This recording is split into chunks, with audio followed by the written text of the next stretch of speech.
সলগইয়ে গোপালক খুনের তদন্তে এসপি সহ সিও চাঞ্চল্য। সলগই বাজারের নিখোঁজ গোপালকের ক্ষতবিক্ষত লাশ অবশেষে উদ্ধার হলো একটি জলাশয় থেকে। এমন কাণ্ডে ব্যাপক চাঞ্চল্য দেখা দেয় বৃহত্তর এলাকা জুড়ে।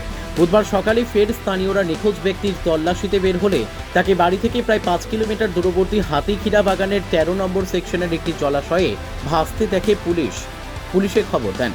পরে পুলিশ সহ সিও তদন্তে নেমে মৃতদেহ উদ্ধার করে ময়না তদন্তের জন্য শিলচর মেডিকেল কলেজ হসপিটালে প্রেরণ করেন। মৃতদেহে পচন ধরায় তা শিলচর প্রেরণ করতে হয়েছে বলে পুলিশ জানিয়েছে। মৃতের শরীরে একাধিক ধারালো দায়ের কোপ ও হাত দুটি ভাঙা পাওয়া গেছে, ফলে তাকে খুন করা হয়েছে বলে স্পষ্ট ধারণা স্থানীয়দের। তার অ্যান্ড্রয়েড মোবাইল ফোনটিও নিয়ে গেছে ঘাতকেরা। ময়না তদন্তের রিপোর্ট হাতে না আসা পর্যন্ত এ ব্যাপারে মুখ খুলতে নারাজ পুলিশ।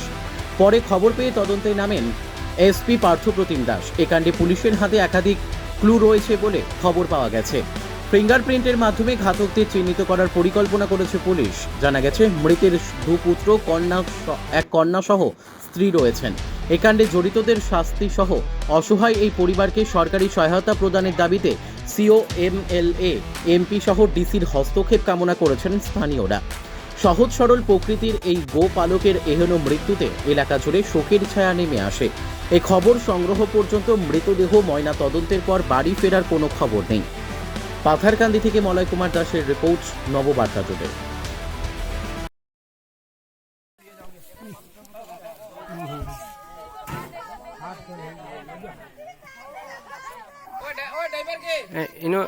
কি হয়েছে এখানে? তো গতকালকে সোনাগুলো বিকালে আমরা খবর পাইলাম যে ডেলির মতো 8টা সাড়ে 8টার সময় তার গরু নিয়ে নম্বরে লইয়া যায়।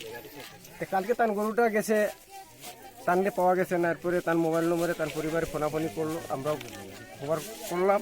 করার পরে তো তানরে আর খবর না পাওয়ায় প্রশাসনের জানানি হয়েছে। প্রশাসন রাত্রে আসে, বিটিপি পার্টিও আইসে, আই এখানে খোঁজ খবর নিয়ে গেছে।